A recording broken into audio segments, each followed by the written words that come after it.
Hi, this is video number 264, Withdrawal Warriors Worldwide, a fellowship, purpose and identity. 1.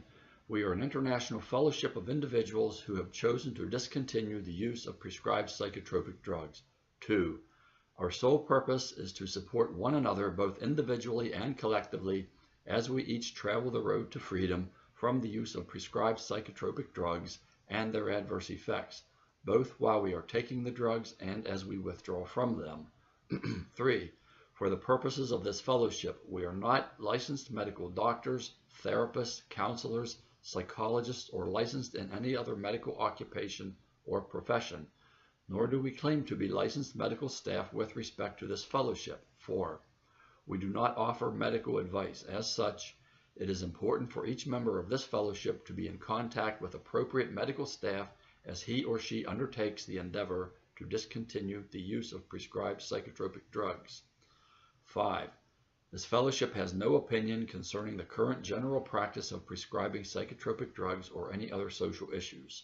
6. All opinions and information offered in this fellowship will be based on existing generally accepted information in the literature, personal observation, and personal experience. 7. There are no dues, fees, or any other financial aspect related to this fellowship. Pillars and Truths. 1. Our journey from the discontinuation of prescribed psychotropic drugs through withdrawal to a place of wellness is a process. 2. We are all different. No one else can feel what you feel. Each person goes through and experiences the process in a manner that is unique to him or her. No two individuals experience the process in exactly the same way. We will each have a different story to share when we reach wellness. We will each have different symptoms with different intensities. We will each notice improvement in different ways and at different times. We will each have our own time frame for healing. 3. There is no perfect way to taper from psychotropic drugs. However, under no circumstances is it wise to cold turkey from psychotropic drugs. 4. The brain is continually trying to heal in its own unique way during withdrawal from psychotropic drugs, even though there are times when it feels like no healing is occurring. 5. Even though the myriad of strange, intense symptoms during withdrawal causes us to feel or believe we have developed a mental disorder, we have not. 6. Often, the symptoms of withdrawal lead us to fear that we have developed some other empirically diagnosable condition. In such cases, it is best to be checked by a doctor, if only to provide us peace of mind. 7. Currently, the passing of time is the only known way to effect healing from psychotropic drugs, although there is hope that a quicker way to healing will be discovered in the future. As such, withdrawal is a matter of surviving until wellness is reached. Anything that helps us to pass time is beneficial. 8. Acceptance that we are in withdrawal and that it will take time is necessary in reaching wellness. Blaming ourselves or others for our current predicament does no good and is counterproductive. It is what it is and it will get better. 9. It is absolutely necessary for us to keep hope alive during the withdrawal process. We need to reach out to anything or anyone to maintain hope. 10. It is important for us to seek positive, hopeful input from wherever we can find it. Places of negativity and confrontation of any sort should be avoided. 11. We must be careful of what we read and believe. It is important to realize that nearly everyone in the withdrawal forums and Facebook groups is also in withdrawal. They are also afraid and have cognitive issues. For this reason, harmful misinformation and fear abound. In withdrawal, the power of suggestion is enormous. 12. All of the bizarre, painful, fearful thoughts and feelings we have in withdrawal are distortions caused by the withdrawal itself and have no place in reality. Okay, the promises. These promises are primarily from Alcoholics Anonymous, pages 83 and 84, with slight modification. 1. If we painstakingly adhere to these pillars and truths, we will each make it to the place of wellness and will be amazed when we get there. 2. We are going to know a new freedom and a new happiness. 3. We will not regret the past nor wish to shut the door on it. 4. We will comprehend the word serenity and we will know peace. 5. No matter how far down the scale we have gone, we will see how our experience can benefit others. 6. That feeling of uselessness and self-pity will disappear. 7. We will lose interest in selfish things and gain interest in our fellows. 8. Self-seeking will slip away. 9. Our whole attitude and outlook upon life will change. 10. Fear of people and of economic insecurity will leave us. 11. We will intuitively know how to handle situations which used to baffle us. And 12. We will realize that God has done for us what we could not do for ourselves. Are these extravagant promises? We think not. They will always materialize as we reach wellness.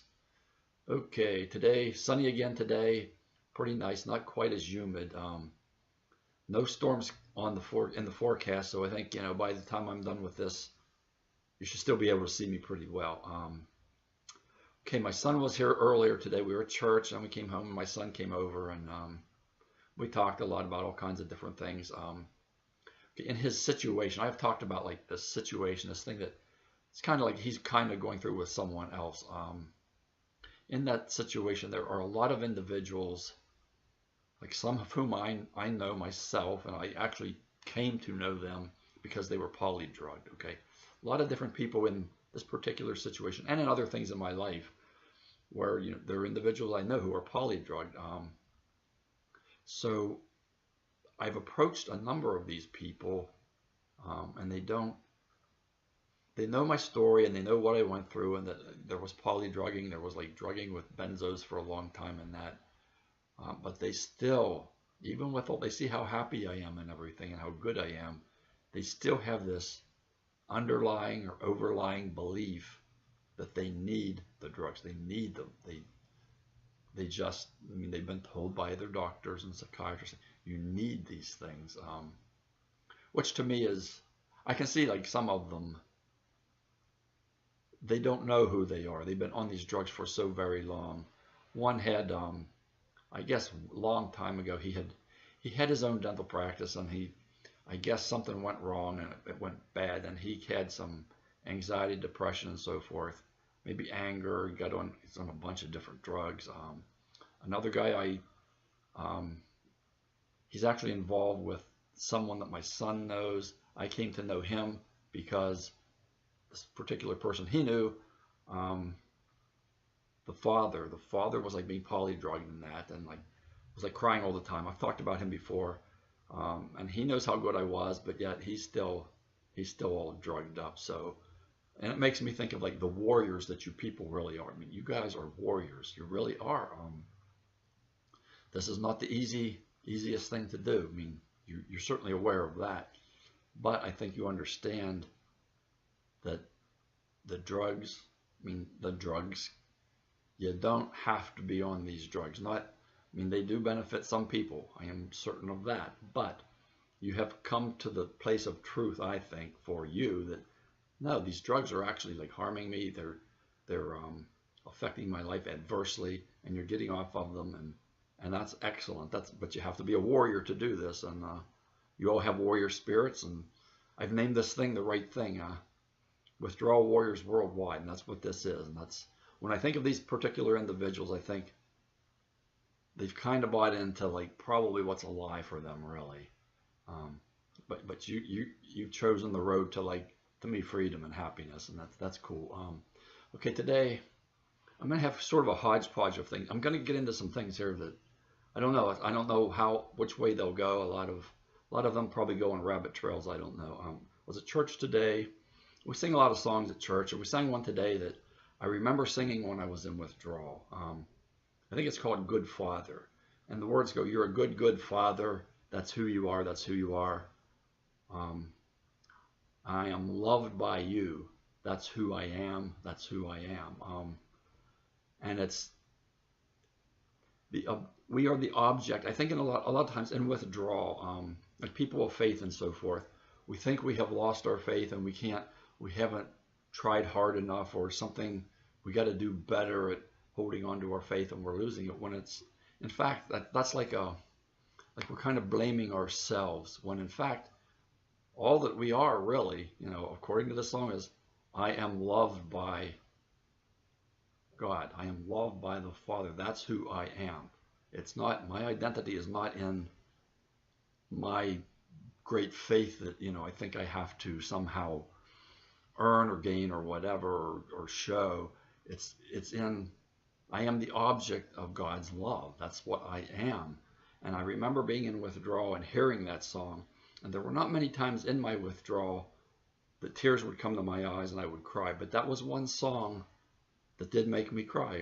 I was standing there singing it today, and in my mind in withdrawal, I felt no love. I felt completely unloved and abandoned. But in my heart, honestly, in my heart, I knew that was a great truth. I am loved by the Father. That's who I am.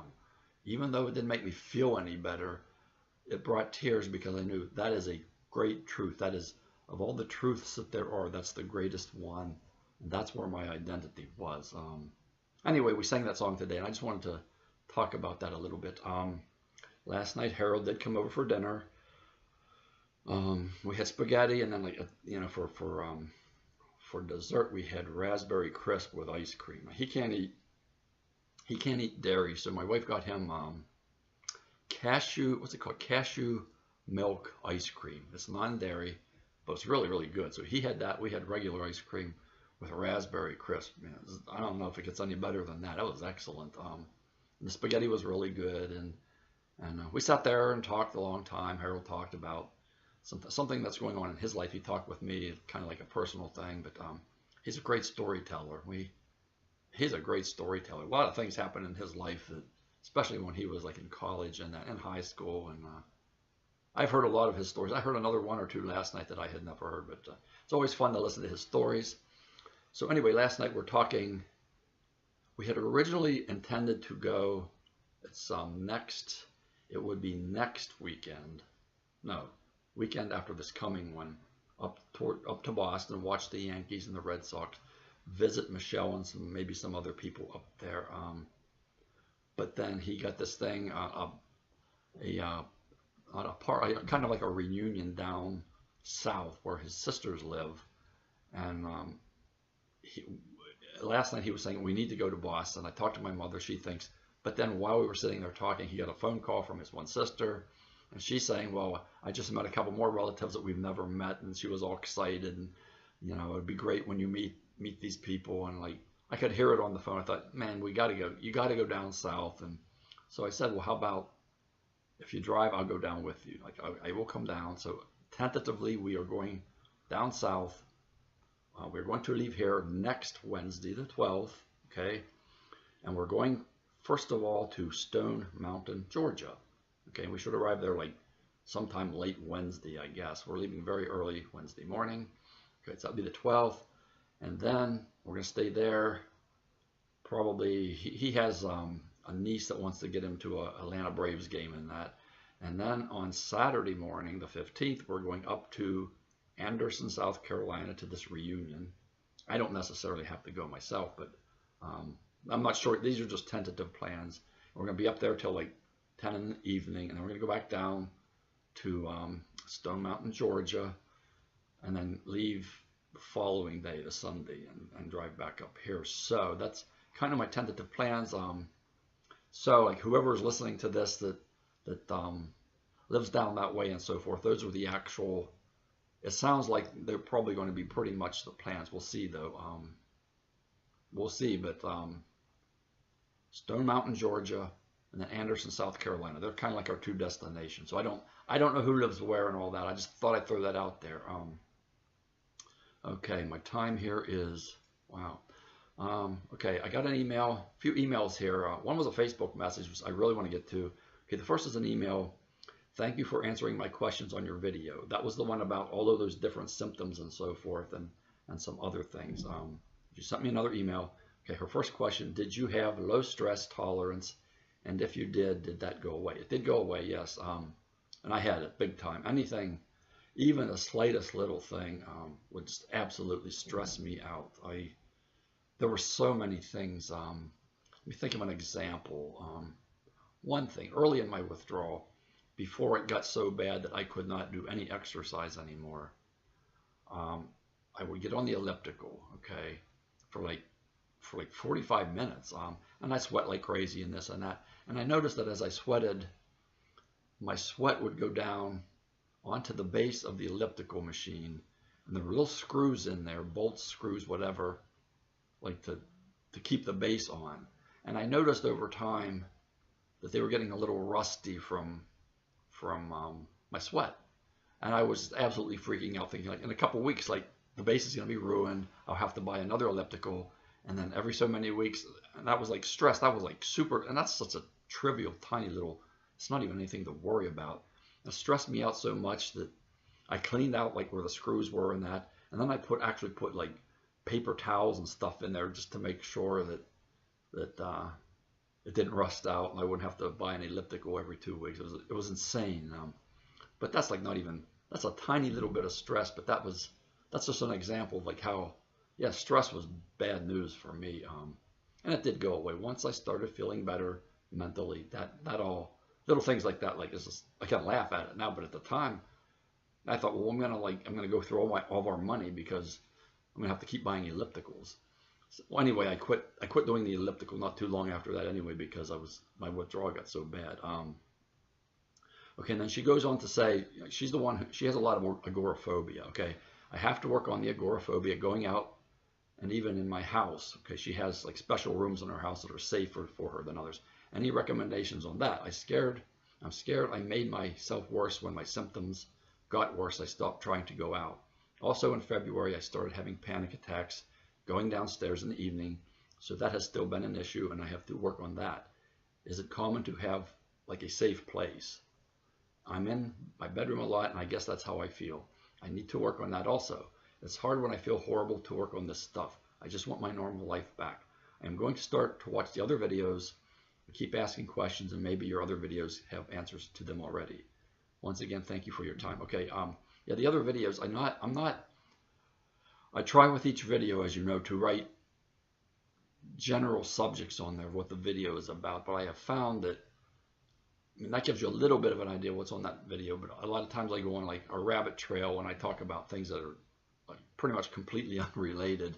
And I don't go back and listen to everything in every video and spend a lot of time in the video room putting a really good description of what the video is about. So you could watch almost any video and find something that's completely unrelated to that. So but I know this is video 264, I think I said.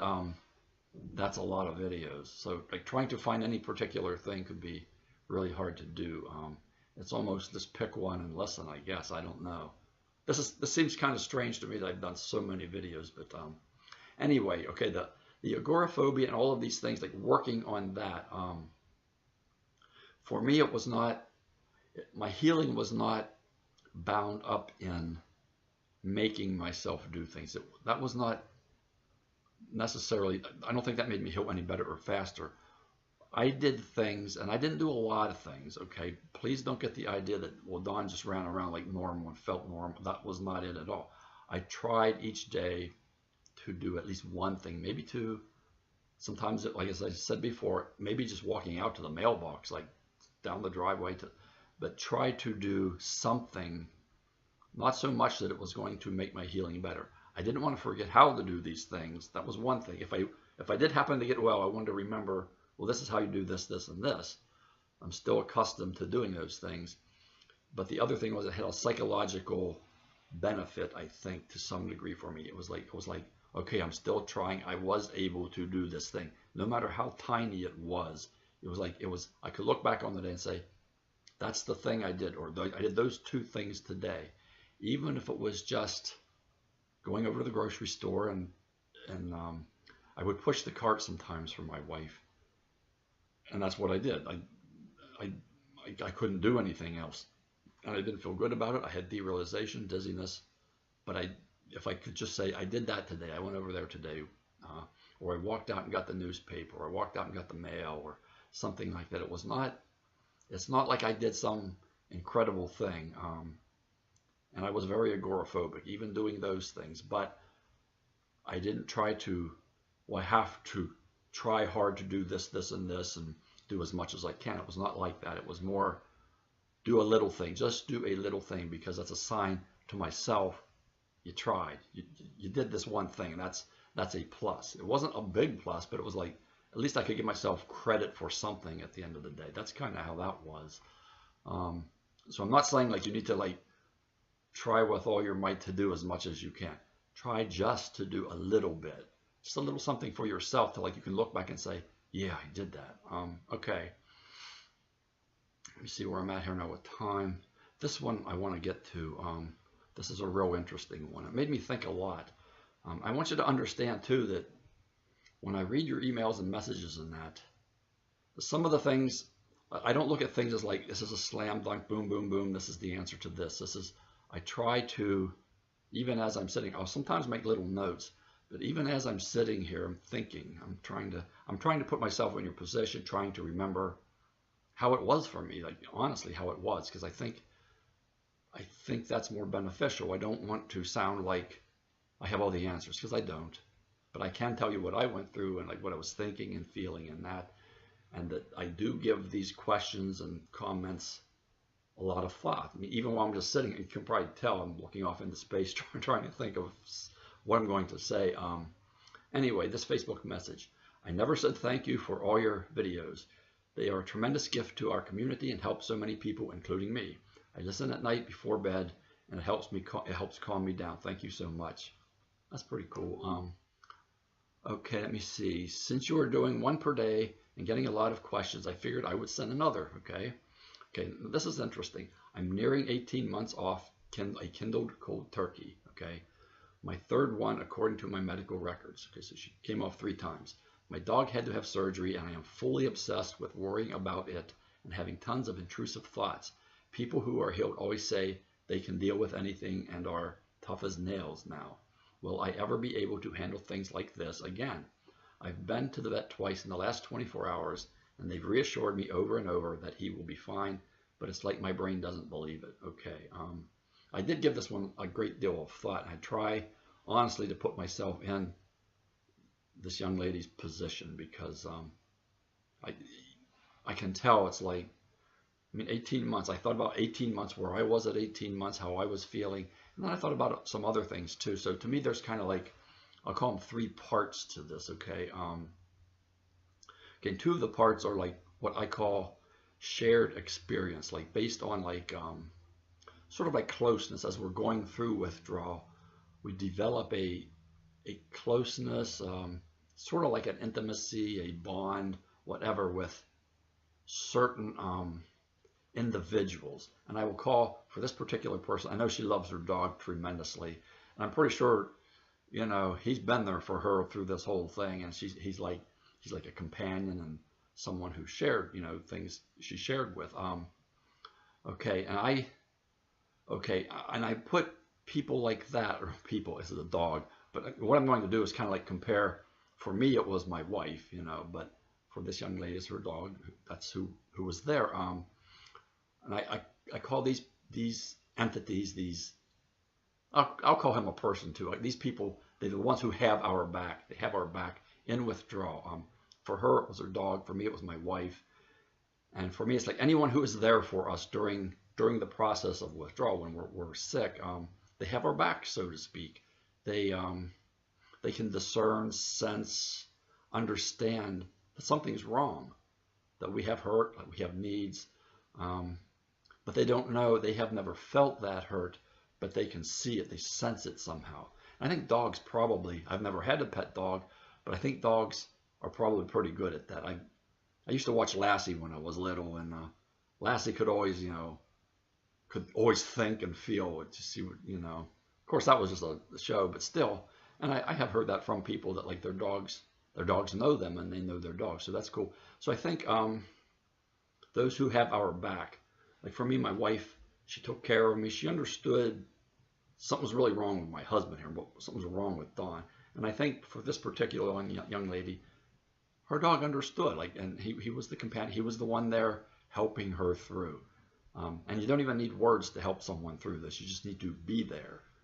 Okay, so there's the other shared experience part of this, and that includes people who have walked this in the same place.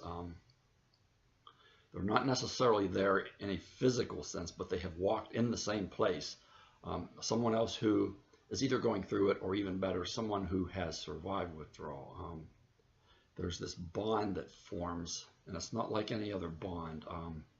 And for me, it was like the bond was with people who shared their stories, their success stories. I didn't have anyone to talk. I didn't know anyone personally, like to watch a video or to to listen to on the phone that got through. So for me, it was the success stories.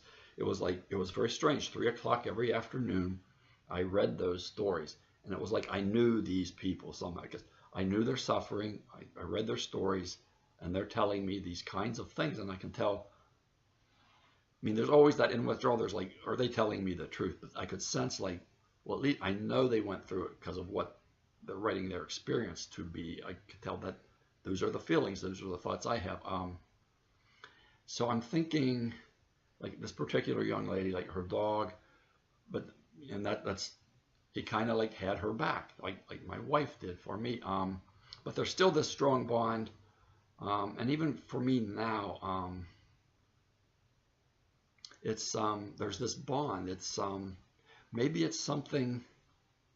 I don't know. I'll get to that later. I want to get to the third part of this first before and this has to do more, not so much with like those who have shared our experience, either having our back or having gone through it. This has to do with withdrawal itself, and I tried to put myself in the place that she is right now. She has been doing really, really well, but I think, like for me at 18 months, my symptoms at 18 months, okay, and I have said at 18 months, my depression and a lot, the fear and so forth had lifted, the anxiety, it actually did lift. And when I think of 18 months, I think of a specific day. It was in February of, I think, 2012. I was with 2 other guys and our pastor at the time. We were driving to the pastor's brother's house. He was moving. He lived in York, Pennsylvania. We're in Harrisburg. He was in York, and I still was sensitive, but like the depression and everything was gone. But I still was very sensitive, and I can remember coming back. We helped the move in that, and that was hard. But my he was talking about like financial stuff in the church, and I could tell like I was able to not freak out and panic, and I could tell my cognition's returning. I kind of understand what he's talking about now. And it crossed my mind in that trip back that maybe one day I could be the bookkeeper again, the treasurer, that I'm starting to be able to understand my cognition. I'm still healing. Like that was at 18 months, and it took another 4 months till my cognition had all returned, and I felt strong again, that I could deal with the stress and so forth. So at 18 months, I was still sensitive. I was not yet tough as nails. Okay, and I'm not sure. Tough as nails. Yeah, okay, I'll get to that here in a minute. And I think in this particular situation, okay, what she is experiencing, like the anxiety, like maybe like panic from like, I mean, this is the, I'm going to call him a person. This is the person, her dog, helped me get through this. And you're still very, very sensitive. Even when you get well, there's a sensitivity. Like like she's talking about intrusive thoughts and so forth, like the what if thing. What if this happens to him or that? So you're still very sensitive, even as you're coming out of withdrawal. Like I am still a very sensitive person, okay? And in my own mind, if something happened to, say, my wife, she is the one who was here for me, even though she did not understand, she did not experience what I experienced. She still understood. She had my back, just as I suspect this young lady. She looks at her dog. He had my back, and that's important. And it's good to have someone have your back in withdrawal. Not everybody does. I know that. It does make it easier. It really, really does.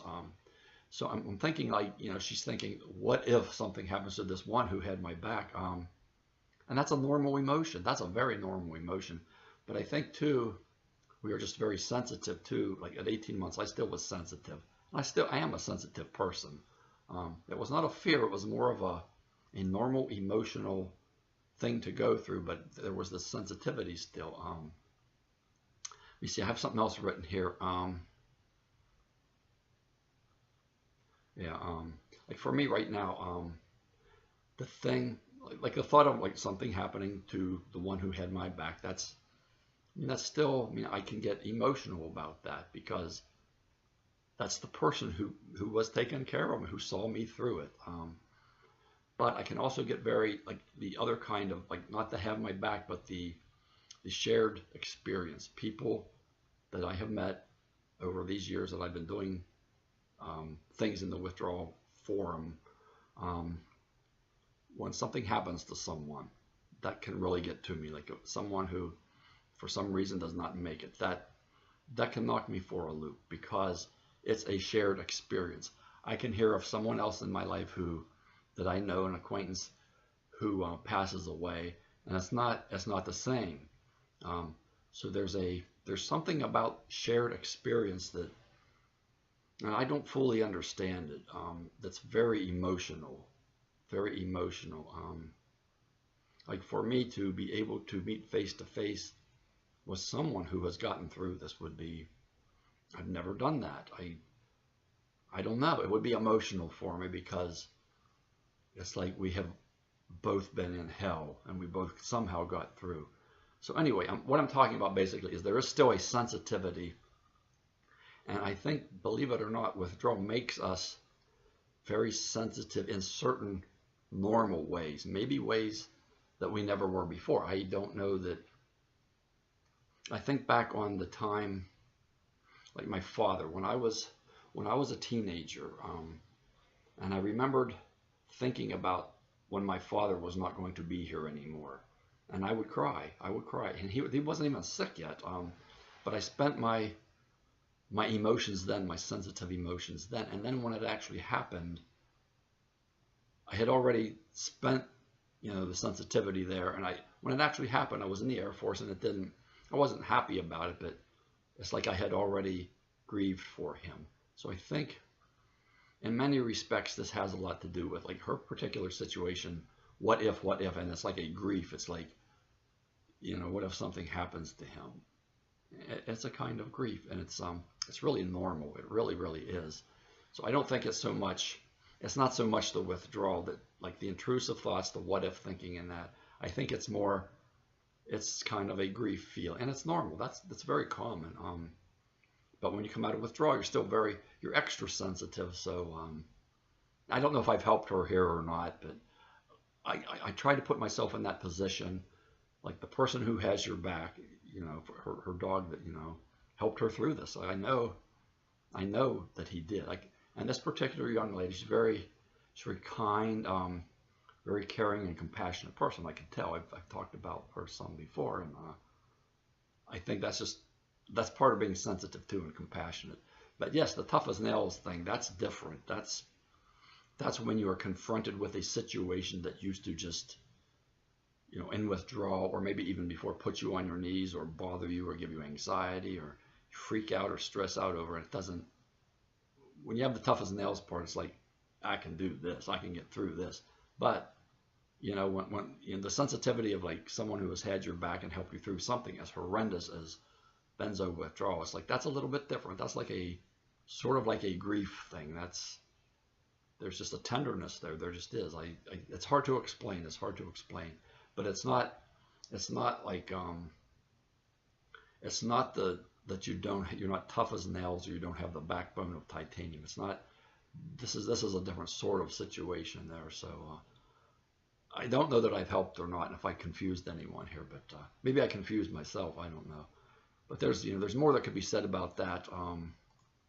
And I'm very sensitive as far as a lot of things, but especially people in withdrawal. It's a shared experience. They walk through hell. I know, I've been there, and I know how painful, extremely painful it is. And that's when something, goes wrong with someone who is in withdrawal, that I find out about it. It does. I mean, it's hard. It's very hard for me too.